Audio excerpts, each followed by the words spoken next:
এক শ্রেণীর মানুষ যারা দাবি করছে যে নবী সাল্লাল্লাহু আলাইহি ওয়াসাল্লামের পরেও নবী আসতে পারে, এবং তাদের বিকৃত সব কোরআনের আয়াতের ব্যাখ্যা, একটা প্রসঙ্গের সাথে আরেকটা প্রসঙ্গের তালগোল পাকানো ব্যাখ্যায় জনগণ দ্বিধান্বিত। আজকে জনগণ মনে করে হ্যাঁ সত্যি তো, এমনভাবে উপস্থাপন করবে আপনার সামনে, আপনার কাছে মনে হবে হ্যাঁ হতেও পারে। কনফিউজিং। যারা বলছে যে মির্জা গোলাম আহমেদ কাদিয়ানি সে ছিল মাহদি, ইমাম মাহদি, ইমাম মাহদি সম্পর্কে টুকটাক টুটাফাটা পড়াশোনা তো আমিও করেছি, এবং সে নাকি সালমান ফার্সির বংশধর।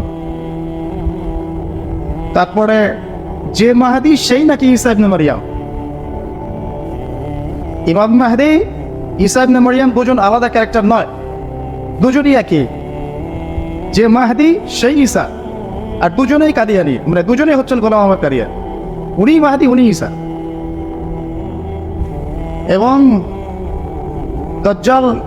দাজ্জাল হচ্ছে পশ্চিমা সভ্যতা, ওদের ব্যাখ্যা মতে।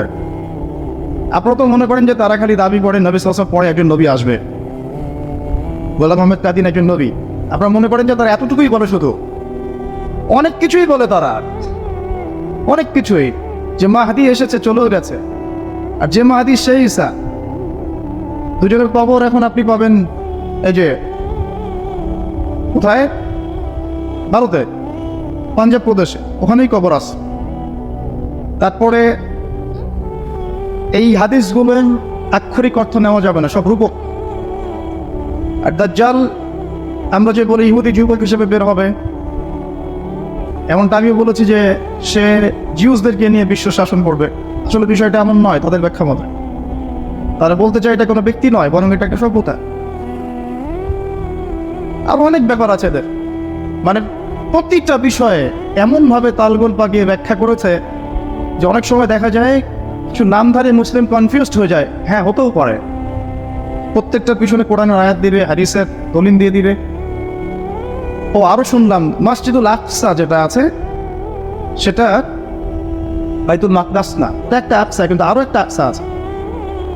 ঈসা ইবনে মারইয়াম যে সিরিয়ার দামেস্কের সাদা মিনারের উপরে নামবেন, ওর পূর্ব দিক বরাবর পশ্চিমা কোনো কান্ট্রিতে ওরা একটা মসজিদ বানিয়েছে যার নাম আকসা।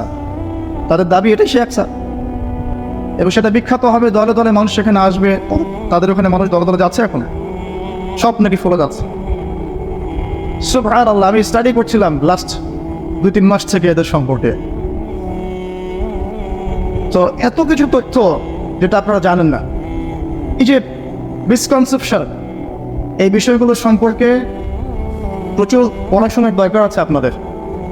আজ পর্যন্ত তো আমরা ফিক্স করতে পারলাম না হাতটা বাঁধবেন কোথায়। ভিতরে ভিতরে যে কোথায় চলে গেছে ইসলামের অবস্থা, আপনার আমার কল্পনাতে হয়, একেবারেই কল্পনাতে নাই। ইসলামকে টেনে হিসে এক একজন এক একভাবে ব্যাখ্যা করে, যে যা স্বার্থ ইউজ করে আজকে 12টা বাজে ছেড়ে দিয়েছে। আপনি খালি স্টাডি করা শুরু করেন, বুঝতে পারবেন যে কোন জায়গায় চলে গেছে। ফুলি আরেক শ্রেণী মানুষ বলে বেড়াচ্ছে যে হাদিস মানারই দরকার নাই, কোরআনই সব আছে। আল্লাহ পাক যেহেতু কোরআনে বলেছেন, সূরা কাহফের মধ্যেও তো আছে, ওয়ালাকাদ সাররাফনা ফি হাযাল কুরআন লিন-নাস মিন কুল্লি মাসাল। আমি কোরআনে মানব জাতির জন্য প্রতিটা বিষয় সমাধান দিয়েছি। সূরা নাহলে আছে তিবিয়ানান লিকুল্লি শাই, কোরআন প্রতিটা বিষয়ের ব্যাখ্যা। হামিম ওয়াল কুরআনিল মুবিন, সুস্পষ্ট কোরআনের শপথ। অতএব কোরআনেই সব আছে, হাদিসের কোনো প্রয়োজন নেই। এবং এরা এখন প্রচারণা চালাচ্ছে, দিনকে দিন মানুষ এই দলের অন্তর্ভুক্ত হচ্ছে। দেখবেন এভরি 10 পিপল একজনকে পাবেন এরকম। হ্যাঁ, আর যত দিন যাচ্ছে আমাদের এই সোনার বাংলায় এইসব ফিতনার সংখ্যা বাড়ছে যত দিন যাচ্ছে। এর কারণ হচ্ছে আমাদের ঘুমন্ত অবস্থা। আর আমরা আপোষে যে হাত তুলে মোনাজাত করা যাবে কি না, হাত বাঁধা কোথায় বাঁধবো, রফুল ইয়াদাইন করবো কি না, আমিন জোরে না আসতে, যেগুলো নিয়ে শতাব্দীর পর শতাব্দী কথা চলে এসেছে, আমরা মনে হয় কিয়ামত পর্যন্ত এটাকে চালিয়ে নেওয়ার দায়িত্ব নিয়েছি। কিয়ামত পর্যন্ত আমরা এটাকে টেনে নিয়ে যাবো, এটাই হচ্ছে আমাদের দায়িত্ব। আর ভিতরে ভিতরে ইসলামের 12টা বেজে যাচ্ছে। যাই হোক, আজকে এই টপিক না, তা আমি একটা প্রসঙ্গে কথাটা নিয়ে আসলাম যে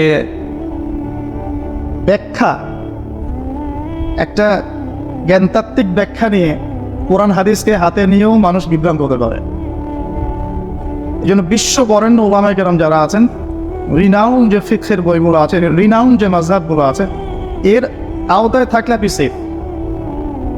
এর বাইরে নিজের সামর্থ্যের চেয়ে বেশি পাণ্ডিত্য প্রদর্শন করতে গেলেই বিভ্রান্ত যেতে পারে। প্রয়োজন নাই আমার, যেহেতু আমি একজন ফকিহ নই, তাহলে আমি তো নতুন করে কোরআন হাদিসের সব কিছু গবেষণা করতে পারবো না। সেও তাহলে আমাকে বরেণ্য কোনো ফকির দ্বারস্থ হতেই হচ্ছে, এবং এটা আপনার জন্য শুধু জায়েজই নয়, বরং আপনার জন্য উচিতই। আদারওয়াইজ আপনি বিভ্রান্ত হতে পারেন। যাই হোক প্রিয় ভাইয়ের, আমি টপিকে চলে আসি। আমি বলছিলাম যে এই রমাদান মাসে যারা খুশি পালন, ঈদের দিন যারা খুশি পালন করেছে বলে দেখাচ্ছে, এদের খুশিটা কিসের? রমজান মাস শেষ হয়ে গেছে এই খুশি। আর যারা আল্লাহ পাকের মাআরিফাত পেয়েছে, তারা রমাদানের আগমনে খুশি হয়, রমজান চলে গেলে তারা কান্নাকাটি করে। ওমর রাদিয়াল্লাহু আনহুর কথা বলছিলাম যে যদি আমার পরে কোনো নবী আসতো, তাহলে ওমর হতো সেই ব্যক্তি ঈদের দিন অজর নয়নে কান্নাকাটি করতেন, আমি জানি না যে আমার গুনাহগুলো মাফ হলো কিনা, এই কথা বলে বলে। আরেকজন সাহাবী ছিলেন, আপনারা সবাই ছিলেন, আলী ইবনে আবি তালেব রাদিয়াল্লাহু আনহু। তিনি ঈদের দিন তো ভালো ভালো খাবার আয়োজন করা জায়েজ। তিনি শুকনা রুটি বাসায় কোনো রকম বানাতেন, জাইতুনের তেল দিয়ে রুটি খেতেন। অন্য কেউ জিজ্ঞাসা করলে তিনি বলতেন, আজকে আমি কিভাবে খুশি পালন করতে পারি? আমি তো জানি না আমি সেই ব্যক্তির মধ্যে কিনা যাদেরকে আল্লাহ পাক ঈদুল ফিতরের মাঠে মাফ করে দিয়েছে। তাদেরকে মাফ করেছেন যারা রমাদানের টোটাল হকগুলো আদায় করেছে, তাকবীর দিতে দিতে ঈদগাহে গিয়েছে, ক্বাদ আফলাহা মান তাযাক্কা, রমজান মাসে আত্মশুদ্ধি অর্জন করতে পেরেছে, ওয়া যাকারা ইসমা রাব্বিহি ফাসাল্লা, এবং তাদের রবের নাম স্মরণ করতে করতে ঈদগাহে গিয়েছে সালাত আদায় করার জন্য। আল্লাহ পাক তখন এই মানুষগুলোর শানে ফেরেশতাদেরকে ডেকে নিয়ে এসে বলেন যে আমার এই বান্দাদের জন্য কি পুরস্কার দেওয়া যায়। মালায়েকারা বলেন যে তাদের যথাযোগ্য প্রাপ্ত দিয়ে দেয়াই তো তাদের উপযুক্ত পুরস্কার, হে আল্লাহ। তখন আল্লাহ পাক বলেন, তোমরা সাক্ষী থাকো, আমার ইজ্জতের কসম, আমার জালালিয়াতের কসম, আমার শানের কসম, আমি আমার এই বান্দাদেরকে মাফ করে দেব। আলী ইবনে আবি তালেব কান্নাকাটি করতেন আমি তাদের অন্তর্ভুক্ত কি না এটা ভেবে। আর যারা এই ঈদের খুশি বলে যা করছে, তারা চিন্তা করেন যে এই শ্রেণীর মানুষের সাথে ইসলামের সম্পর্কটাই বা কোথায়? এই যে মিউজিক প্লে করে রমাদানের খুশি পালন করছে, এর সাথে ইসলামের কি সম্পর্ক আছে? এর সাথে ঈদের খুশি কি সম্পর্ক? রমাদানের সম রাখে নাই, নামাজ পড়ে নাই, জামাতে নামাজও পড়ে না, তারাবি পড়ে নাই, কোরআনও পড়তে জানে না, আলিফ তাফা পর্যন্ত জানে না, দুটা হাদিস পেটের মতো বোম মারলে বের হবে না, ওযুর মাসআলাও বলতে পারবে না। রমজান মাসে সুদ খেয়েছে, রমজান মাসেই জিনা করেছে, রমজান মাসেই মাদক খেয়েছে, আল্লাহর এবং রাসূলের আনুগত্যের পরোয়া করে নাই। এই শ্রেণীর মানুষের সাথে ঈদের খুশি আর রমাদান চলে যাওয়ার এই বিচ্ছেদের ব্যথার কি সম্পর্ক? অথচ দেখবেন এরাই বেশি খুশি পালন করছে। তো আমি বুঝতে পেরেছি এটা কিসের খুশি। এটা হচ্ছে শয়তান যে মুক্ত হয়েছে, ছাড়া পেয়েছে, রিলিজ, এটা শয়তানের খুশি।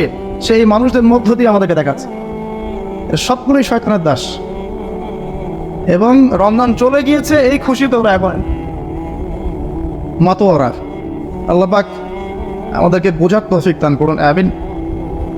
তো মূল কথা হচ্ছে রমাদান চলে গেলে এক শ্রেণীর মানুষ কষ্ট পায়, এবং সেই কষ্টটা আমি স্মরণ করাতে চাচ্ছি। রমাদান চলে গেছে, কিন্তু আপনার কাছে দুটো কথা বলে গেছে। একটা হচ্ছে আমি চলে যাচ্ছি, তোমাকে কোরআন দিয়ে গেলাম। রমজান মাসে কি নাযিল হয়েছে? আমি তোমাকে কোরআন দিয়ে গেলাম, কোরআনের হেফাজত করো, আমি আবার আসবো ইনশাআল্লাহ। আর আমি তোমাকে ঈমান দিয়ে গেলাম। রমজান মাসে তাকওয়া, ঈমান, ইহসান এগুলো বেড়ে যায় মানুষের, যারা প্রকৃত মুসলিম বেড়ে যাবে, তা আমরা ফিল করতে পারি। নিজের ঈমানের যত্ন নিও, আমি চলে যাচ্ছি। মনে করেন আপনি একজন স্বামী, আপনার স্ত্রীকে আপনি খুব মহব্বত করেন, আপনি সফরে যাচ্ছেন, হালাল কোনো সফরে, 2-3 মাস আসবেন না। শেষ কথা কিন্তু আমরা সবাই বলে যাই বাসা থেকে যে আমার প্রিয়তমা স্ত্রী, নিজের যত্ন নিও, খেয়াল রেখো, বাচ্চাদের যত্ন নিও, বলি না? রমাদান চলে যাওয়ার সময় কিন্তু আমাদেরকে নীরবে একটা মেসেজ দিয়ে দেয়, আমি চলে যাচ্ছি, ঈমানের খেয়াল রেখ। এইটা যখন আপনি বুঝতে পারবেন, তখন আপনার ভিতর থেকে কান্না চলে আসবে। এই ফিলিংসটা আমি আপনাকে এই প্রোটেস্ট্যান্ট ভার্সনে কথা বলে বোঝাতে পারবো না। এটা যারা বুঝতে পারবে, যাদের মনটা কেঁদে উঠবে, বুঝতে পারবেন আপনি আল্লাহকে পেয়ে গেছেন। শুধু কি রমাদান চলে গেলে একটা খুশি দিয়ে যায়? আর অনেকগুলো বিষয় তো ঘটে, যেমন জাহান্নামের দরজাগুলো আবার খুলে দেওয়া হয়েছে। একটা মাস বন্ধ ছিল, জাহান্নামের দারোগা মালিক, যার নাম সূরা যুখরুফের মধ্যে আছে, সূরা যুখরুফ এখানে আছে, তিনি আবার তার দায়িত্ব পালনে এখন কঠোর। সেখানে 19 জন বড় বড় ফেরেশতা আছেন, 19 জন প্রহরী ফেরেশতা, বড় বড়। আর এই হাতি সাহাতে আশা দেখবেন কোরআনের মধ্যে আছে শেষের দিকে, তারা এখন অ্যাক্টিভ। রমাদান চলে যাওয়ার সাথে সাথে আবার অ্যাক্টিভ। একটা মাস রিল্যাক্স ছিল, রমাদান চলে গেছে মানে কবরের আযাব আবার শুরু হয়েছে। এই চিৎকার তো আমরা শুনতে পাচ্ছি না। কবরবাসীর চিৎকার যদি মানুষ শুনতে পারতো, তাহলে আপনারা হাদিসে জানেন তো, চক্ষু বিস্ফোরিত হয়ে যেত, কান ফেটে পড়ে। মানুষ এবং জিন ছাড়া সমস্ত মাখলুক এটা বুঝতে পারে। কবরের আযাব আবার শুরু হয়েছে। এই চাঁদ রাতে যারা নোংরামি করেছে ইসলামের নামে, খুশির নামে, এরা কি কখনো এগুলো চিন্তা করতে পারবে? এই বাসিরা দূরদর্শিতা কি ওদের আছে? এই কলব কি ওদের জীবিত? রমাদান চলে যাওয়ার সাথে সাথেই শয়তান শৃঙ্খল মুক্ত হয়ে গেছে, জাহান্নামের দরজা খুলে গেছে, কবরের আযাব আবার শুরু হয়েছে। আর এখানে কারা মেসেজ দিতে পারবে? যারা রমাদানকে উপলব্ধি করেছে, রমাদানকে কাজে লাগিয়েছে, এর হকগুলো আদায় করেছে।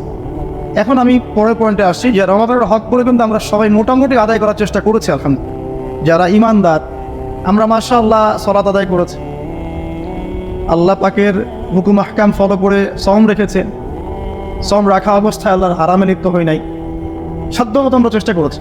যাকাত দিয়েছি, কোরআন পড়েছি, খতম দিয়েছি, কোরআন গবেষণা করার চেষ্টা করেছি, বেশি বেশি জিকির করেছেন, দোয়া করেছেন, দান সাদাকা করেছেন, আত্মীয়দেরকে হাদিয়া দিয়েছেন, পরিবারকে সময় দিয়েছেন, তারপরে তাকবীর দিতে দিতে আপনি দেয়া গিয়েছেন।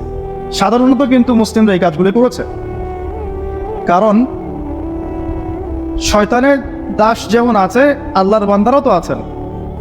আল্লাহর বান্দার এই কাজগুলো করেছে। এখন খুতবার এই অংশের মেসেজগুলো মূলত তাদের জন্য, যারা রমাদানের হকটা আদায় করেছি। যারা করি নাই ওদের সাথে আমাদের কোনো সম্পর্ক নেই।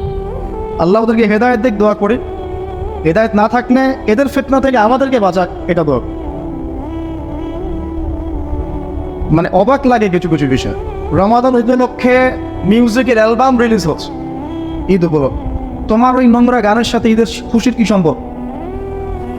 কে বলেছে তোমাকে ঈদের খুশিতে গান রিলিজ করতে? কে বললো যেটা বৈধ? আবার রিলিজ করে বলছে যে দোয়া করবেন আমার জন্য। কার কাছে কি দোয়া করবো? তারা বেশি বেশি রিলিজ করতে পারো? সুবহানাল্লাহ।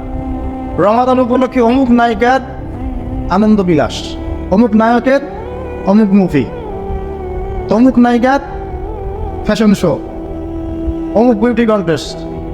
এদের সাথে রমাদানের সম্পর্কটা কোথায়? রমাদান উপলক্ষে অমুক টেলিফিল্ম রিলিজ হচ্ছে, অমুক মুভি রিলিজ হচ্ছে, যেগুলো আপনাকে শেখাচ্ছে জিনা, অশ্লীলতা, বেপরদামি, পরকিয়া।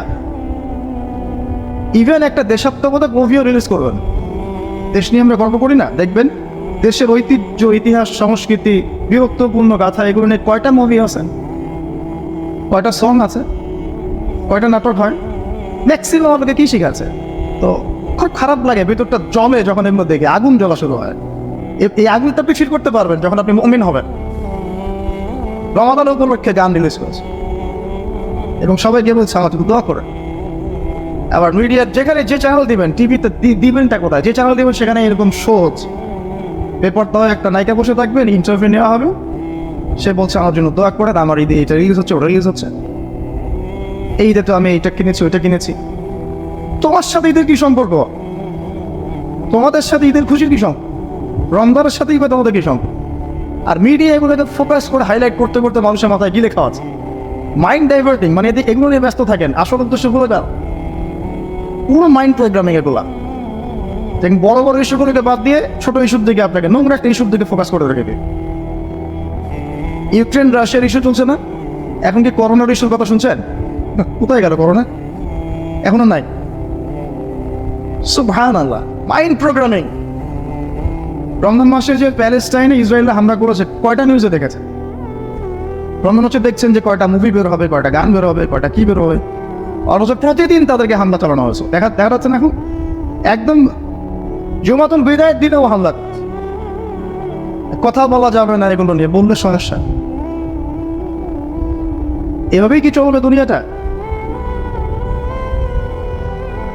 ওয়াইন তানসুরুল্লাহ ইয়ানসুরকুম, আল্লাহ পাক বলেছেন তোমরা যদি আল্লাহর দিনকে সাহায্য করো তবেই আল্লাহ তোমাদেরকে সাহায্য করবেন। ওয়া ইউসাব্বিত আকদামাকুম, তোমাদের পদযোগন আল্লাহ পাক দৃঢ় রাখেন। আসুন, যারা রমাদান হক আদায় করার চেষ্টা করেছিলাম, রমাদান চলে যাওয়ার সময় আমাদেরকে কিছু মেসেজ দিয়ে গেছে। আমাদের উচিত হবে, আমরা ইনশাল্লাহ আপ্রাণ চেষ্টা করব যাতে সারা বছর এই শিক্ষাগুলোকে আমরা ধরে রাখতে পারি। আমি পয়েন্ট আকারে কয়েকটা নোট করেছি, সংক্ষিপ্ত আকারে বলে আমি শেষ করছি ইনশাআল্লাহ। 1 নাম্বার, সূরা বাকারার 183 নম্বর আয়াতটা আপনাদের মনে আছে নিশ্চয়ই। বা'দা আউযু বিল্লাহি মিনাশ শাইতানির রাজিম, আল্লাহ পাক বলেছিলেন কুতিবা আলাইকুমুস সিয়াম কামা কুতিবা আলাল লাযিনা মিন ক্বাবলিকুম লাআল্লাকুম তাত্তাকুন। সাওমকে ফরজ করা হয়েছে তোমাদের উপরে ঠিক যেভাবে পূর্ববর্তীদের উপরেও ফরজ করা হয়েছিল। উদ্দেশ্য হচ্ছে লাআল্লাকুম তাত্তাকুন, যাতে করে তোমরা তাকওয়া অবলম্বন করতে পারো। তো সাওম এবং রমাদান চলে গিয়ে আমাদেরকে তাকওয়ার শিক্ষাটা দিয়ে গেছে। তাকওয়া বজায় রেখো, এটা তার প্রথম শিক্ষা, নসিহত। এটা কি? আমিরুল মুমিনিন ওমর রাদিয়াল্লাহু আনহু সে বিখ্যাত একটা ঘটনা আছে। তাকে বলা হচ্ছে, হে আমিরুল মুমিনিন, আপনি কি কখনো কাটা বিছানোর পথে চলেছেন? তো তিনি বলছেন যে হ্যাঁ চলেছি। কিভাবে চলেছেন? তিনি বলছেন আমি কাপড় গুটিয়ে নিয়েছি, গুটিয়ে নিয়ে খুব সাবধানে পা ফেলেছি যেন আমার গায়ে কাটা না লাগে। তখন সাহাবী বলছেন এটাই হচ্ছে তাকওয়া। জীবনে চলার পথে আপনাকে আল্লাহর হারামগুলো এভাবে বেঁচে চলতে হবে, না তাকওয়া। তো রমাদান কিন্তু আমাদেরকে শিক্ষা দিয়ে গেছে। রমজান মাসে সাওম রেখে আমরা কিন্তু হারামে যাই নাই। মাশাআল্লাহ, ইমানদার মানুষ ওষুধ খায়নি, ঘুষ খায়নি, জেনা করে নাই, দুর্নীতি করে নাই। আর ইমান কিন্তু দাড়ি টুপির মধ্যেই থাকে না। কারণ বহু দাড়ি টুপিওয়ালা ব্যবসায়ী এই রমাদান মাসে মাপে কম দিয়েছে, পণ্য মজুত করেছে, মানুষকে কষ্ট দিয়েছে। তো ইসলামিক লেবাস আমরা যখন রাখবো, খুব সতর্কতার সাথে রাখবো, কারণ এটা ইসলামকে রিপ্রেজেন্ট করে। আমি যদি দাড়ি টুপি নিয়ে কোনো পাপ করি, এটা আর 10টা কাফেরের পাপের চেয়ে বেশি জঘন্য হবে। তখন ইসলাম এর রেপুটেশন খারাপ হবে। আমরা দাড়িওয়ালা একজন ব্যবসায়ীকে দেখেছি মিডিয়ার মাধ্যমে, তো যে তেল সয়াবিন কত টাকা লিটার, আপনারাই বাজার করেন, আমি বাজারে যাই। তো মনকে মেল টনকে টন জব্দ করব। আমাদের মাননীয় ম্যাজিস্ট্রেট যিনি ছিলেন তিনি এটাকে ধরলেন। তিনি একটা কথা বলে ফেলেছেন, মিডিয়া এসেছে, আপনার চেহারা তো ফেরেশতার মতো, কাজ তো শয়তানের না। দাড়ি টুপি নিয়ে, জুব্বা পাগড়ি নিয়ে, আর এদের সাথে ইসলামের সম্পর্ক নেই। ইসলাম শুধু লেবাসের নাম নয়, এটা ভিতরের নাম। তাকওয়া ভিতরে থাকে, যেটা আল্লাহ ছাড়া কেউ জানেন কার মধ্যে কতটুকু তাকওয়া আছে।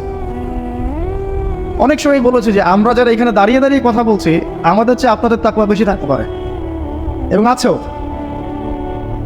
এই সেক্টরে যদি আমরা সবাই প্রকৃত অর্থে মুত্তাকি হতাম, উম্মার অবস্থা তো আজকে এই হতো না। আমরা যদি যারা উম্মাকে নেতৃত্ব দেওয়ার দাবি করছি এখন, তারা যদি প্রকৃত অর্থেই সবাই মুত্তাকি হতো, সেই খাঁটি ইমানদার হতো, তাহলে তো উম্মার অবস্থা এমন হওয়ার কথা ছিল না। নিঃসন্দেহে আমার মধ্যে ত্রুটি আছে বলেই আমার কথায় কোনো তাসির হচ্ছে না। তো তাকওয়া শুধুমাত্র লেবাস পোশাকের নাম নয়, তাকওয়া হ্যাঁ হুনা কলিজার মধ্যে থাকে। আর এটা রমাদানের শিক্ষা ছিল। তিনি রমাদান চলে গেছেন, কিন্তু আমাদেরকে তাকওয়ার শিক্ষা দিয়ে গেছেন। আরেকটা শিক্ষা দিয়ে গেছেন, শর্ট করে বলছি, সেটা হলো ইহসান। মানে ইহসান, ইহসান কি?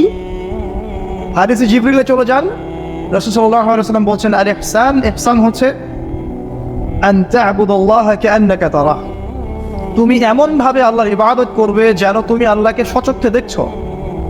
আপনি মনে করেন যে আল্লাহকে আপনি দেখতে পাচ্ছেন। ওয়া ইন লাম তাকুন তারাহু ফাইন্নাহু ইয়ারাক, তুমি যদি তাকে দেখতে না পাও, তাহলে জেনে রাখবে আল্লাহ তোমাকে দেখছেন। এই সচেতনতার নাম হচ্ছে ইহসান, যার সাথে তাকওয়ার ঘনিষ্ঠ সম্পর্ক আছে। আমরা যদি আল্লাহকে হাজির নাজির জেনে ইবাদত করি, আমাদের পক্ষে সম্ভব না আল্লাহর অবাধ্য হওয়া। আমি যেখানেই যাই মনে করবো আল্লাহ আমাকে দেখছেন। আমি জেনা করতে পারবোই না, মনে করবো যে আল্লাহ আমাকে দেখছেন। আমি নামাজ ছাড়তে পারি না, কারণ আল্লাহ আমাকে দেখছেন। আমি মাদক দ্রব্য সেবন করতে পারবো না, গ্লাস উঠাতে পারবো না, কারণ আল্লাহ আমাকে দেখছেন। টেবিলের নিচ দিয়ে আমি ঘুষের টাকা নিতে পারবো না, টেবিলের তলে আল্লাহর চোখ আছে। এই বিষয়গুলো আমাদেরকে তখনই নাড়া দিবে যখন মনের মধ্যে তাকওয়া এবং ইহসান আসবে। এমনভাবে তুমি আল্লাহর ইবাদত করবে যেন তুমি আল্লাহকে দেখছো। রমাদান কিন্তু এই শিক্ষাটা আমাদেরকে দিয়ে গেছে। রমাদানে কিন্তু আমরা কনসিয়াস ছিলাম, পানি খাবো না, গোসল করার সময় যে পানি খেয়েছে আল্লাহ দেখছেন, এই চিন্তাই কর। সুযোগ ছিল খাবার খেতে পারতেন, কেউ দেখছে না, বাসায় কেউ নাই, ফ্রিজ থেকে বের করবেন ওটা খাবেন, খাননি কেন? বিকজ আল্লাহ কনসিয়াসনেস, আল্লাহ আপনাকে দেখছেন, এই ইহসান, এইটা রমাদান আমাদেরকে দিয়ে গেছে। এটা যদি আমরা রমাদান যাওয়ার সাথে সাথে ছেড়ে দেই তাহলে আমরা ক্ষতিগ্রস্ত হব। বরং উচিত হবে আমরা যখন সারা বছর এটাকে ধরে রাখতে পারি। আল্লাহ পাক তৌফিক দান। 2 নম্বর, রমাদান দিয়ে গেছে আমাদেরকে সেলফ কন্ট্রোল, মানে সংযম, আত্মনিয়ন্ত্রণ, যেটা আমরা বলি। আর দেখেন, রমাদান মাসে কিন্তু আমরা যা ইচ্ছা তাই, যা মন চায় তাই করি নাই। রোজা আছেন, আপনি চাইলে কিন্তু লুডো খেলতে পারেন, ক্যারাম খেলতে পারেন, আপনি একটা মুভি দেখতে পারেন, আপনি একটা গান শুনতে পারেন, সময় কাটাতে পারেন, আপনি অনেক কিছুই করতে পারেন, কিন্তু করছেন না। কারণ আপনি ইভেন মিথ্যাও বলছেন না যে রমজান রোজা রেখে বেশি কথা বলবো না, রোজা রেখে গীবত করবো না, রোজা রেখে মিথ্যা বলবো না, যাতে আমার রোজাটা আবার ভেঙে না যায়। এই চিন্তাই তো, এই যে নিয়ন্ত্রণ, নিজেকে নিয়ন্ত্রণ করেছে, নফসটাকে নিয়ন্ত্রণ করেছে, এই শিক্ষাটা কিন্তু, সংযমের এই শিক্ষাটা কিন্তু আমাদেরকে রমাদান দিয়ে গেছে। আর এর অপোজিশনে একটা বিষয় আছে, এর নাম হচ্ছে ইত্তেবাউল হাওয়া, মানে প্রবৃত্তির অনুসরণ। প্রবৃত্তি কি? মানে মন যা চায় তাই করা। মন চাইলো একটা ফোন, একটা মেয়ের সাথে কথা বলে ফেললো, মন চাইলে একটা পর্ন দেখে ফেললো, মন চাচ্ছে একটা সিগারেট ধরাই ফেললো, মন চাচ্ছে মাদক খাইলো, মন চাচ্ছে বন্ধুদেরকে একটু আড্ডা মারি, একটু বাইক নিয়ে একটু দাবড়ায় আসে, গানটা ছেড়ে আসে, মেয়েদের পিছনে টাঙ্কি মেরে আসে। মন যা চায় তাই করা, মন যা চায় তাই করা। ইসরায়েলের মন চাইলো যে যাই দুটা ফিলিস্তিন থেকে গুলি মেরে আসে, মন যা চায় তাই করা। গুলি মারার তো দরকার নাই, বরং ওদের একটা মেয়েকে ধরে নিয়ে আসে, সন্ত্রাসী ট্যাগ দিয়ে ঢুকাই দেই জেলখানায়, তারপরে মেয়েটার ইজ্জতের 12টা বাজাই। আমার আপনার মা বোনরাই তো সব কারাগারে। ওয়ার্ল্ডের অ্যাফেয়ার্সের খবর রেখে দেখেন, মুসলিম মহিলাদেরকে পর্যন্ত ধরে নিয়ে যাচ্ছে। একটা মেয়েকে একটা ছেলেকে ধরলে যা করে, একটা মেয়েকে নিয়ে গেলে কি করতে পারে চিন্তা করছে? সে যদি আমার মা হতো, আমার বোন বা আমার স্ত্রী হতো। সত্যি কথা কি জানেন, আমাদের পুরো বডিটা এখন প্যারালাইজড। মানে সুস্থ একটা দেহের এক জায়গায় যদি একটা পিন দিয়ে গোতা দেওয়া হয়, আপনি কিন্তু ব্যথায় মুখ দিয়ে একটা শব্দ করবেন। যখন আপনার পুরো জায়গাটা অ্যানেস্থেসিয়া করে দেওয়া হয়েছে, এখন আপনাকে 10টা সুই ঢুকে গেলে আপনার কিছুই মনে হচ্ছে। আমাদের ফুল বডি এখন প্যারালাইজড। সবচেয়ে নিম্ন স্তরটা কি? মন থেকে ঘৃণা করা। অন্যায় দেখলে কি করতে বলছেন নবী সাল্লাল্লাহু আলাইহি ওয়াসাল্লাম? হয় মুখ দিয়ে প্রতিবাদ করো, না হলে হাত দিয়ে প্রতিবাদ করো, অথবা যদি না পারো মন থেকে অ্যাটলিস্ট ঘৃণা করো। এই মন থেকে ঘৃণা করার লেভেলটাও নষ্ট হয়ে গেছে এখন।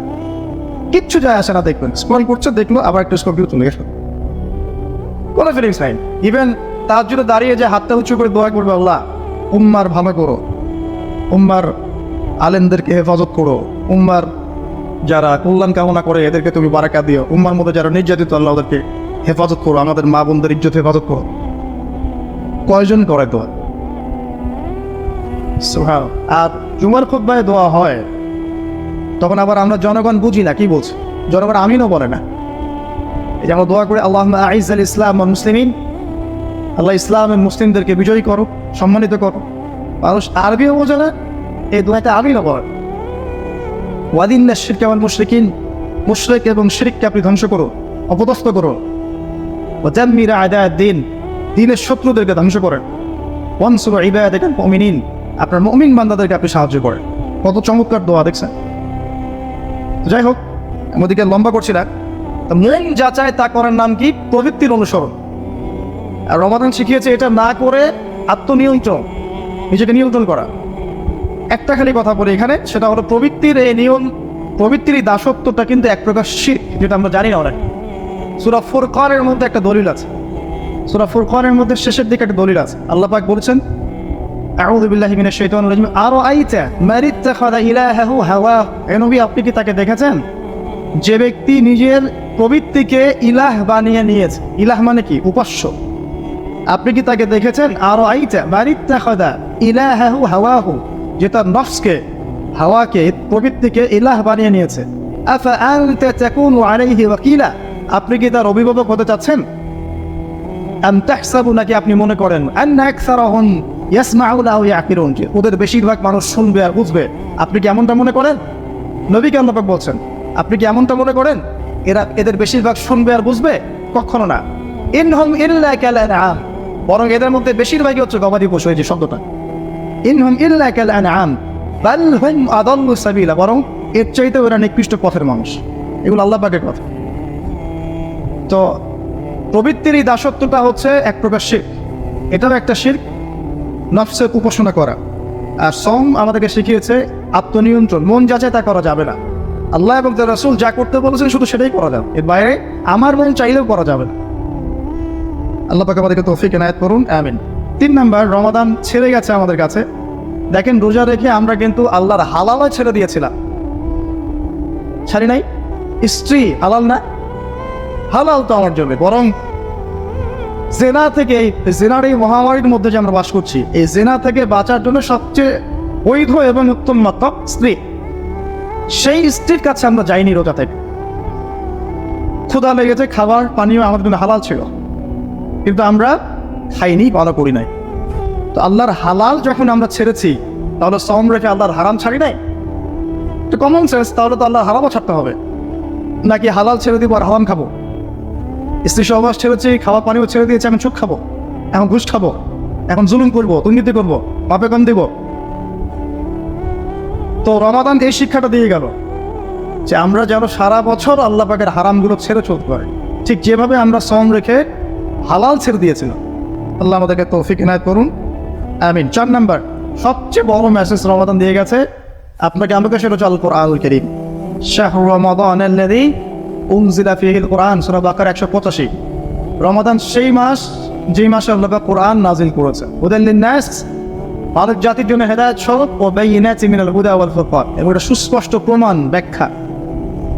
আর স্পষ্ট করে আরো বলেছেন আল্লাহ, ইন্না আনজালনাহু ফি লাইলাতুল কদর, কদরের রাতে আমি কোরআন নাজিল করেছি। মানে কোরআন নাজিল হওয়াটাই কিন্তু রমজান মাসের সবচেয়ে বড় ঘটনা। এই মাসটা মহিমান্বিত কি কারণে? বিকজ এই মাসে কোরআন নাজিল হয়েছে। তো আল্লাহ পাক বলছেন কোরআন আমি এই রাতে নাজিল করেছি। তো রমাদানের সবচেয়ে বড় হাদিয়াটা কি দিয়ে গেল আমাদেরকে? কোরআন। আমি চলে যাচ্ছি, তোমাকে কোরআন দিয়ে গেলাম। নিজের ইমানের যত্ন নিও, নিজের আকীদা, ইমান, আমলের খেয়াল রেখো, কোরআনকে ছেড়ো না। এটা বলতে বলতে চলে গেছে, আমরা শুনতে পারি নাই। কারা শুনতে পেরেছে? যাদের মধ্যে খিজিরের মতো কলব আছে, আলাইহিস সালাম। তো দেখেন, রমাদান মাসে আমরা যারা কোরআন পড়তে জানতাম না, অনেকেই কোরআন পড়া শিখেছে, কিন্তু রমজান শিখে নাই, এই রমাদান মাসে শিখেছে। আমি ওদের কথা বলছি না যাদের সাথে ঈদের এবং রমজানের কোনো সম্পর্ক নাই।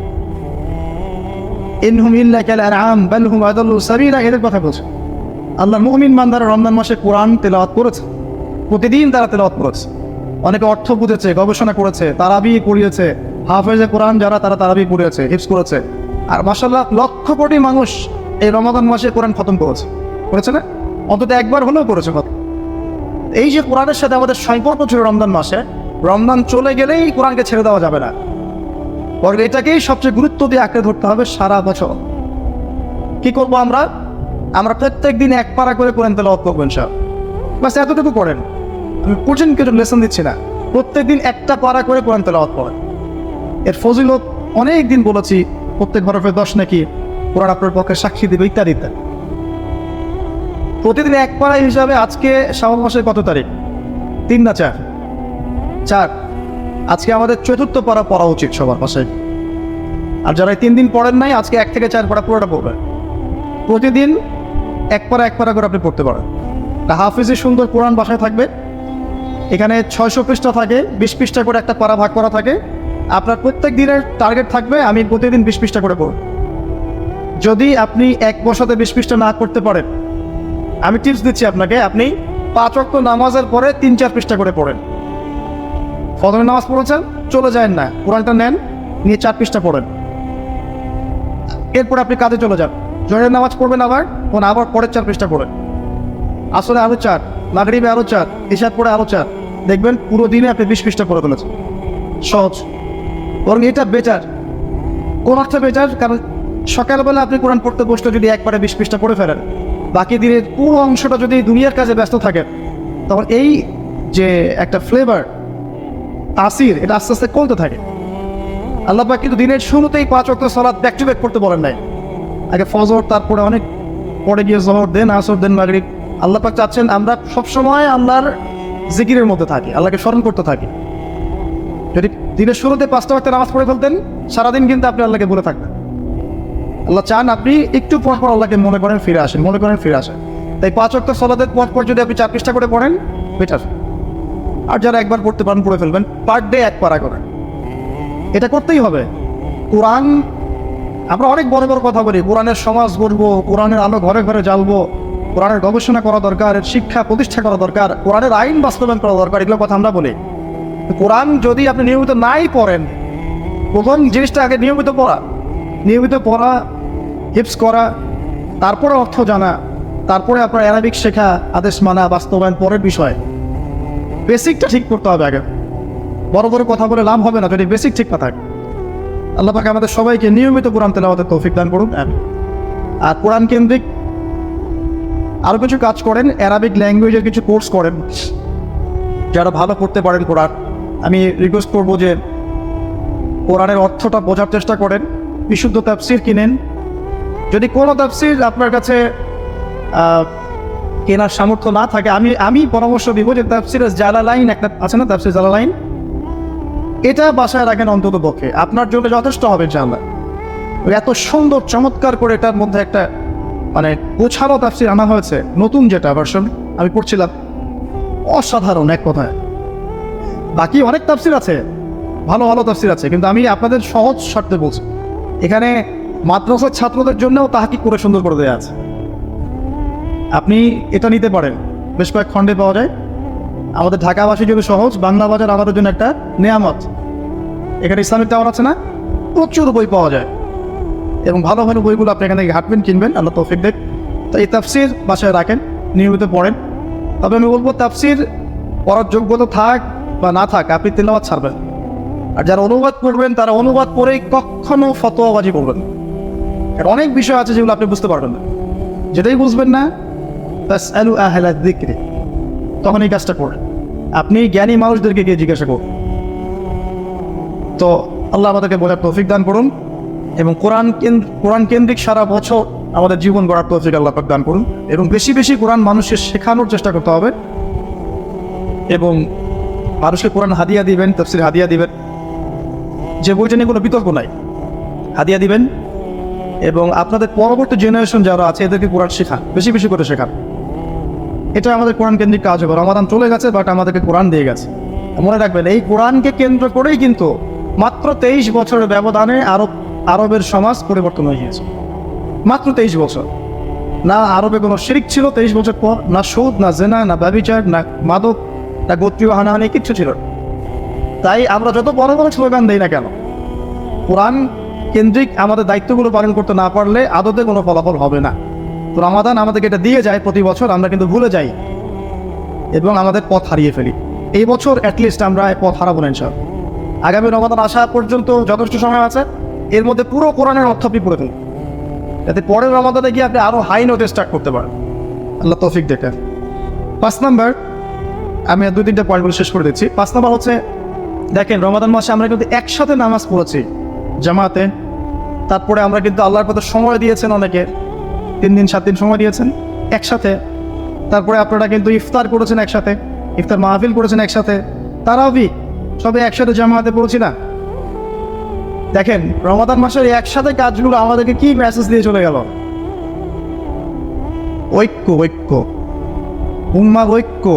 রমাদান শিখিয়ে গেল যে আমরা এক জাতি। আর কিন্তু রমাদান যাওয়ার সাথে সাথেই দেখবেন এই শিক্ষাটা আমরা ভুলে যাই। স্পষ্ট করে আল্লাহ পাক লিখেছেন কোরআনের মধ্যে, আর নাজিল করেছেন, ওয়া'তাসিমু বিহাবলিল্লাহি জামিআ ওয়া লা তাফাররাকু, তোমরা আল্লাহর রজ্জুটাকে একসাথে ধরো শক্ত করে। এর চেয়ে স্পষ্ট করে আর কে কথা বলতো? আল্লাহর রজ্জু কোরআন সুন্নাহ ইসলাম, এটাকে শক্ত করে ধরো, 1 নম্বর কথা, এবং একসাথে ধরো, 2টা। 3 নম্বর কথা, বিভক্ত হয়েও না, ওয়া লা তাফাররাকু। এই আয়াতের উপর সবচেয়ে প্রথমে যারা সীমা লঙ্ঘন করেছি তারা হচ্ছে আমরা। এই আয়াতের উপরে সবচেয়ে প্রথমে যারা সীমা লঙ্ঘন করেছি সেটা হচ্ছে আমরা। এবার আমরাই এখন শতদা বিভক্ত, ইসলামের নামে, পলিটিক্যাল দলের নামে, ধর্মীয় দলের নামে, কোনো কোনো ক্ষেত্রে মাযহাবের ফিরকার নামে, অনেক ক্ষেত্রেই একটা মাযহাবের মধ্যেই হাজারটা দল, একটা দলের আরো শাখা দলের দল, প্রত্যেকের আলাদা আলাদা পীর, আলাদা আলাদা আমির, আলাদা আলাদা ইমারা, আলাদা জামা, সবাই ডিফারেন্ট। কারোর সাথে কারো বনিবনা হচ্ছে না। বনিবনা হবে না কেন? কারণটা হচ্ছে এখানে আমরা একটা বিষয় বুঝতে ভুল করি। সেটা হচ্ছে এই আয়াতেই বলা আছে, এই আয়াতটা যেটা বলছি আমি সূরা আলে ইমরানের 103 নম্বর আয়াত, এখানেই বলা আছে যে ওয়া'তাসিমু বিহাবলিল্লাহি জামিআন ওয়া লা তাফাররাকু, তোমরা বিভক্ত হয়ো না, আল্লাহর রাজ্য শক্ত করে ধরো একসাথে। ওয়াজকুরু নি'মাতাল্লাহি আলাইকুম, তোমরা আল্লাহর নিয়ামতকে স্মরণ করো। সেই নিয়ামতকে স্মরণ করো। কোন নিয়ামত? ইয কুনতুম আ'দাআন, যখন তোমরা একে অপরের শত্রু ছিলে।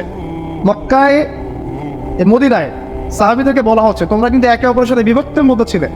ফাআল্লাফা বাইনা কুলুবিকুম, আল্লাহ পাক তোমাদের কলবকে একত্রিত করেছে। এই যে ফাআল্লাফা বাইনা কুলুবিকুম ফাসবাহতুম বিনি'মাতিহি ইখওয়ানা, আল্লাহর নিয়ামতে তোমরা পরস্পর ভাই হয়ে গিয়েছো। আল্লাহ তোমাদের কলবকে জুড়ে দিয়েছেন। বুঝতে পারছেন এখন আপনি? ঐক্য মানে যে কলবের ঐক্য বোঝানো হচ্ছে, বোনের ঐক্য। বোন থেকে যদি ঐক্য না আসে, আপনি একটা দল খুলে ফর্ম ফিল আপ করে সবাইকে এখানকার সদস্য বানালেও কোনোদিন ঐক্য হবে না। আমি কি বোঝাতে পারছি? এটা টোটালি ভিতরের ব্যাপার। মন থেকে যখন আমরা রিসিভ করবো যে হ্যাঁ আমাদের সব মুসলিমই আমার ভাই, প্রত্যেকটা মাযহাব ইসলামের মধ্যে আছে এবং প্রতিটা মাযহাবের মধ্যেই হক আছে, এবং যারা ইসলামিক দল করছে বা পলিটিক্যাল দল করছে এরা সবাই মুসলিম উম্মার অংশ, উম্মার বাইরে নয়। সবার মধ্যে ভালো বিষয় আছে, কিছু কিছু খারাপ বিষয় থাকতে পারে। ওভারঅল সবাই মিলে আমরা একটা ওয়ান উম্মা নেশন, এরকম চিন্তা যার মধ্যে নাই, মন থেকে যে রিসিভ করতে পারে না, তাকে আপনি একটা দল খুলে দেন, দিয়ে সবাইকে ফর্ম ফিল আপ করান, তারপরে দেখবেন যে বিভক্তি লেগেই থাকে। এটা ঐক্য মনের ব্যাপার। আল্লাহ আমাদেরকে এটা বোঝার তৌফিক দান করুন এবং উম্মার ঐক্য নিয়ে কাজ করার তৌফিক আল্লাহ পাক দান করুন, আমিন। তো রমাদান আমাদেরকে শিক্ষাটা দিয়ে চলে গেল। আসুন আরেকটা পয়েন্ট বলি। রমাদান মাসে আমরা তাহাজ্জুদ পড়েছি। তাহাজ্জুদ বা কিয়ামুল লাইল যেটাই বলেন, আপনারা ব্যক্তিগতভাবে শেষ রাত্রে হয়তো করেছেন, অনেকেই ইতিকাফ করেছেন, অনেকে ইতিকাফ করেছেন, আল্লাহর কাছে বেশি বেশি দোয়া করেছেন, জিকির করেছেন, মানুষকে ইফতার খাইয়েছেন, গোপনে দান সদকা করেছেন, অনেকেই করেছেন। এই যে আমলগুলো ইন্ডিভিজুয়াল, আল্লাহর সাথে আপনার সম্পর্ক। তাহাজ্জুদ পড়েছেন, কেউ দেখেনি, আপনি আল্লাহ জানেন। নফল দান সদকা করেছেন, মানুষকে শোডাউন করেননি, আল্লাহ জানেন, আপনি জানেন। বাই দ্য ওয়ে, এখন অবশ্য আমাদের কোনো কাজ করলে ফেসবুকে না দেওয়া পর্যন্ত আমাদের ঘুম হয় না। ব্রেইন ওয়াশটা দেখেছেন? কিছু করলে দিতেই হবে ফেসবুকে। মানে টয়লেটে যদি কারো কোনো কিছু হয়, সেটাও পিক তুলে দিবে যে আজকে আমার টয়লেটে এটা হয়েছে। কোন জায়গায় মাথাটা চলে গেছে দেখছেন? ব্রেইন ওয়াশিং, পুরো ব্রেইন ওয়াশ করা হচ্ছে। না জানে না পর্যন্ত শান্তি পাচ্ছে না। কিছু একটা হয়েছে জীবনে, না জানা না পর্যন্ত শান্তি পাচ্ছে না। মনে করেন এটা আমার একটা ডায়েরি, কথার কথা। তো আমি আমার ডায়েরিতে কিছু লিখেছি, আমার নিজের মনের কিছু কথা লিখেছি। তো এই মাধ্যমগুলো হচ্ছে এমন যে আপনি পল্টন মোড়ে দাঁড়িয়ে ডায়েরিটা খুলে সবাইকে দেখাচ্ছেন, দেখো আমি লিখেছি, আজকে আমি কষ্টে আছি। এই কাজটা কেউ করতে যাবে? কিন্তু অনলাইনে ফেসবুকে আমরা এটাই করছি। স্ত্রীর সাথে ঘুরেছে, সবাইকে দেখাচ্ছি, দেখো আমি স্ত্রীর সাথে ঘুরেছি, দেখো তোমরা সবাই দেখো। তো সাইকোলজিক্যালি কোন জায়গায় নিয়ে আসছে আমাদেরকে দেখেন। এটা পুরো brain washing project, mind programming করা হয়েছে আমাদের। আর এগুলো আমাদেরকে অস্থির করে ফেলেছে মেন্টালি। আমরা কিন্তু অস্থির, এবং দেখবেন ব্যস্ত রাখা হয়েছে আপনাকে, ঠান্ডা মাথায় চিন্তা করার সময় দেওয়া হচ্ছে না। একটা লেকচার রেডি করবেন, আপনাকে ঠান্ডা মাথায় বসতে হবে না, বসে পড়াশোনা করে একটা সুন্দর টপিক ওয়াইজ একটা লেকচার রেডি পড়তে হবে। এই যে ঠান্ডা মাথায় বসে একটা ফিকির করা, এটা থেকে আমাদেরকে সরিয়ে আনা হয়েছে, ব্যস্ত করে দেওয়া হয়েছে। যাই হোক, তো যেটা বলছিলাম যে রমজানে আমরা অনেকেই গোপন আমল করেছে। এটা আপনার সাথে আল্লাহ পাকের একক ইন্টারনাল কানেকশন বোঝাচ্ছে। এটা সবচেয়ে ইম্পর্টেন্ট জায়গা রমজানের। রমজান আপনাকে আমাকে শিখিয়ে গেছে যে কিভাবে আল্লাহকে পেতে হয়, আল্লাহর মারেফত অর্জন করতে, আল্লাহর নূর আর বাসিরা পেতে হয়। আলাম ইয়ানি লিল্লাযীনা আমানু আন তাখশা কুলুবুহুম লিযিকরিল্লাহ, আল্লাহ পাক একটা বলেছেন সূরা হাদীদের মধ্যে, মেবি 16 নম্বর আয়াতে। আল্লাহ বলছেন, এখনো কি সময় আসে নাই, এখনো কি সময় আসেনি মুমিনদের জন্য যে তারা আল্লাহর স্মরণে তাদের হৃদয়কে প্রকম্পিত করবে, বা তাদের হৃদয় আল্লাহর স্মরণে প্রকম্পিত হবে? এখনো কি সময় আসে নাই? তো যারা এভাবে গোপনে আল্লাহকে ডাকতে পেরেছে, তাহাজ্জুদে, দোয়ায়, গোপন দান সাদাকায়, ইতিকাফে স্পেশালি, তারা কিন্তু আল্লাহকে পেয়েছে। আপনি ওদেরকে জিজ্ঞাসা করবেন যে আল্লাহর মারিফত তারা কিন্তু বুঝতে পেরেছে, তার সাথে আল্লাহ ইন্টারনাল কানেকশন, এটা সবচেয়ে ইম্পর্টেন্ট।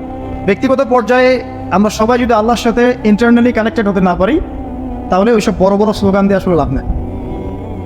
ইসলামিক ইউনিটি, ঠিক আছে, ইসলামিক কোরআনের মানে শিক্ষাগুলো বাস্তবায়ন ইত্যাদি, এইসব বড় বড় স্লোগান দিয়ে আপনার লাভ নাই। ইন্টারনালি যদি আমরা ইন্ডিভিজুয়ালি আল্লাহর সাথে কানেক্টেড হতে না পারি। আল্লাহ পাক আমাদেরকে তৌফিক এনায়েত করুন, আমিন। চোর চুরি করেছে, ধরা পড়েছে, ওমর রাদিয়াল্লাহু আনহু বলেছেন হাত কেটে ফেলো। তখন সে বলছে যে আমার হাত তো কাটা যাবে না, কেন? আল্লাহ পাক তাকদিরে লিখেছেন আমি চুরি করব, তাই চুরি করেছি। তো ওমর রাদিয়াল্লাহু আনহুর সামনে এই কথাটা বলেছে। আর ওমর রাদিয়াল্লাহু আনহু কি বিচক্ষণ মানুষ ছিলেন না বোকাশোকা ছিলেন? বলেন, তার মতো শাসক পাওয়া যাবে? তার মতো আরো একজন শাসক আসবে ইনশাআল্লাহ পৃথিবীতে। তার নাম কি?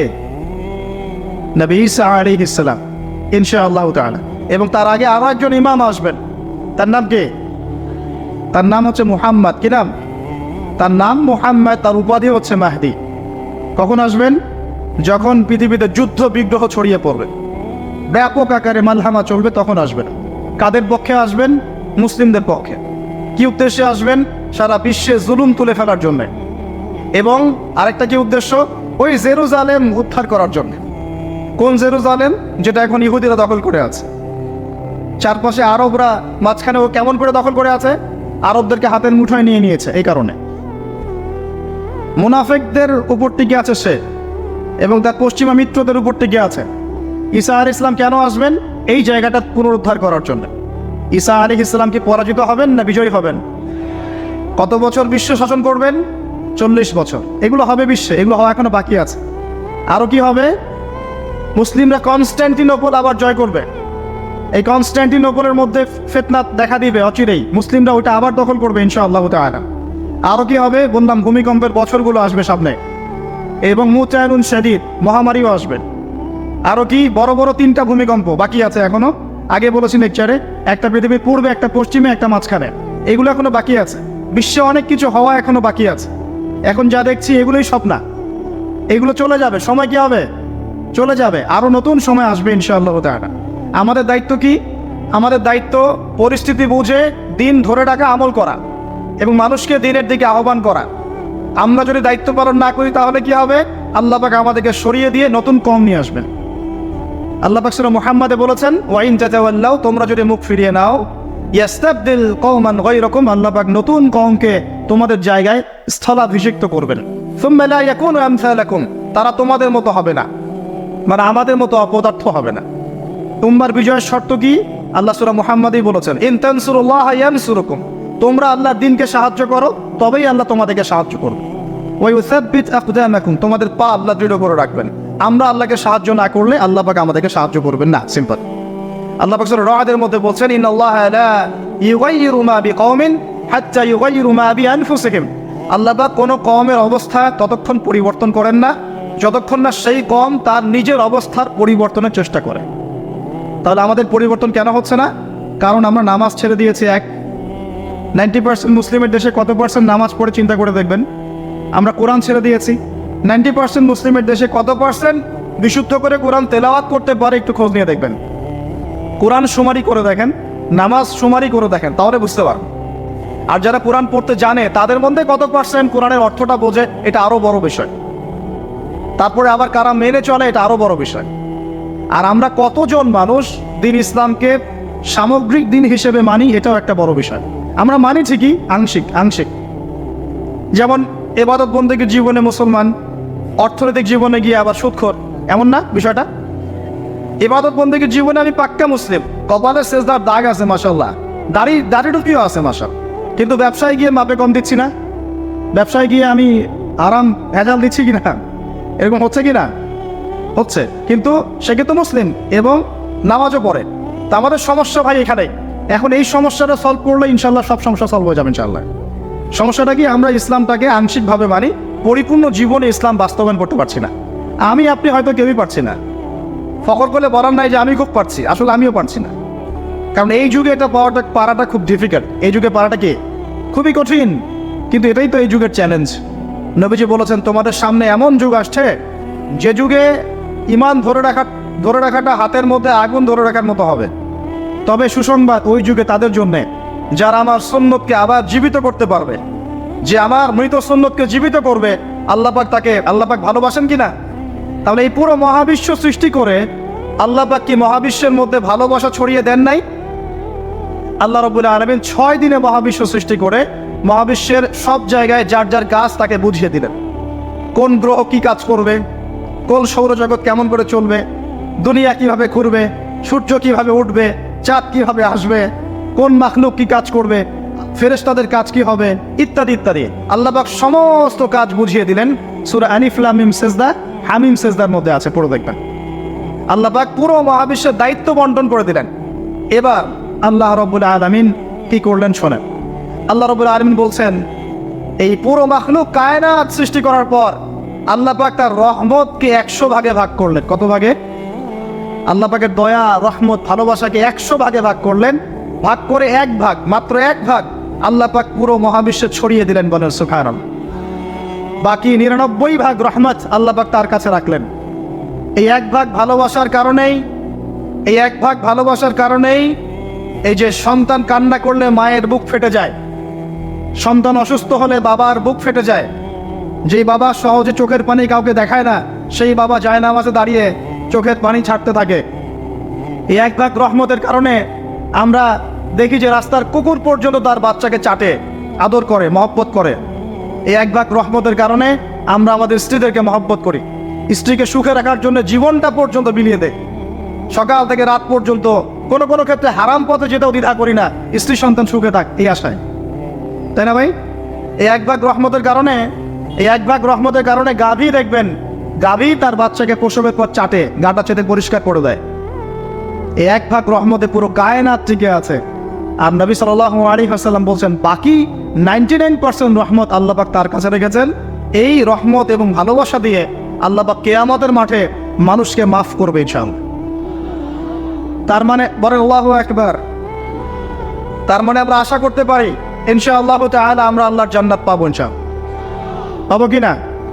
শুধু একটা কাজ যদি উম্মত করতে পারে জান্নাত পাবে। বলে দেবো কোনটা? অনেক কাজই আছে, কিন্তু স্পেশাল একটা কাজ, একটা। আল্লাহ রাব্বুল আলামিন মেরাজের রাতে তার নবীকে উঠিয়ে নিয়েছিলেন, উঠিয়ে নিয়ে কাছে নিয়ে আসছেন, একদম কাছে, আর যে আরশের কাছাকাছি। নবী সাল্লাল্লাহু আলাইহি ওয়াসাল্লাম বলছেন, ওই সময় তার উপর 3টা স্পেশাল ওহী করা হয়েছে। কয়টা? 3টা। একটা হচ্ছে 50 ওয়াক্ত নামাজ। কত ওয়াক্ত? এটা কমতে কমতে কমতে কত ওয়াক্ত হয়েছে? 5। 5কেও কমানোর জন্য কোন নবী বলছিলেন? মুসা আলাইহিস সালাম বলছেন 5ও পারবে না, কমায় নিয়ে আসেন। 5ও যে পারবে না, মুসা আলাইহিস সালাম কেমন করে জানলেন? তার উম্মত 2 ওয়াক্ত নামাজ ফরজ। কয় ওয়াক্ত নামাজ ফরজ ছিল? ওই 2 ওয়াক্ত তার আদায় করতে পারে নাই। এই অভিজ্ঞতা থেকে তিনি বলেছেন যে আপনার উম্মত 5 ওয়াক্ত পারবে না। সত্যি না মিথ্যা কথাটা? আসলেই কি উম্মত 5 ওয়াক্ত নামাজ পড়তে পারছে? আচ্ছা, যাই হোক, আল্লাহ পাক আমাদেরকে পড়ার তৌফিক দান করুন। দ্বিতীয় ওহী হচ্ছে সূরা বাকারার শেষের 3টা আয়াত। কয় আয়াত? সূরা বাকারার শেষের 3 আয়াত ওহী করেছেন কে? আল্লাহ রাব্বুল আলামিন। কোন ব্যক্তি যদি রাতের বেলা সূরা বাকারার শেষের 3টা আয়াত পড়ে সারা রাত ইবাদত করে নেকি পাবে ইনশাআল্লাহ। আর 3 নাম্বারটা হচ্ছে স্পেশাল, সেটা হচ্ছে আল্লাহ পাক বলেছেন, হে মুহাম্মদ সাল্লাল্লাহু আলাইহি ওয়াসাল্লাম, বলেন সাল্লাল্লাহু আলাইহি ওয়াসাল্লাম, তোমার উম্মতের কোনো ব্যক্তি যদি আসমান জমিনের সমান গোনা নিয়ে আমার সামনে দাঁড়ায়, আসমান জমিন সমান গোনা নিয়ে আমার সামনে দাঁড়ায়, কিন্তু আমার সাথে শিরকের পাপ নাই, আমার সাথে কোনো শিরকের পাপ করে নাই, ইনশাআল্লাহ আমি আল্লাহ তার সামনে আসমান জমিন সমান ক্ষমা নিয়ে হাজির হব ইনশাআল্লাহ। তার মানে আমরা যদি ইনশাআল্লাহ তাআলা শিরকের পাপ থেকে দূরে থাকতে পারি, ইনশাআল্লাহ আশা করা যায় আমরা আল্লাহর সন্তুষ্টি পাবো ইনশাআল্লাহ। এরপর আল্লাহ রাব্বুল আলামিন কি করলেন?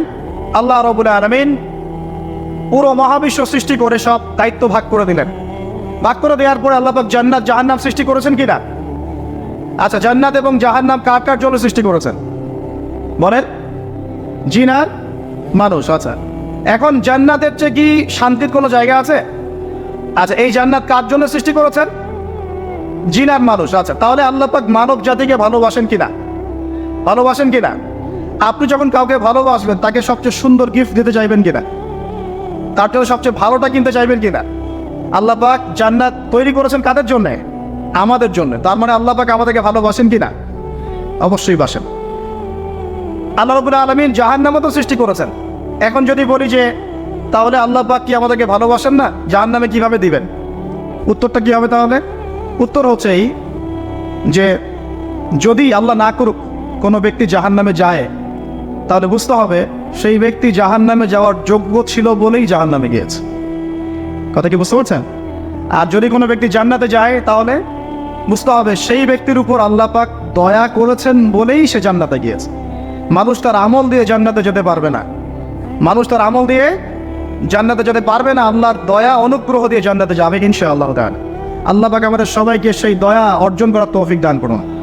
সামনে রহমত পাওয়ার একটা সুবর্ণ সুযোগ আসছে, সেটা হলো রমজান মাস। কি মাস? রমজান মাস। আমরা দোয়া করি আল্লাহ পাক আমাদের সবাইকে সুস্থতার সাথে রমজানের সবগুলো রোজা রাখার তৌফিক দান করুন।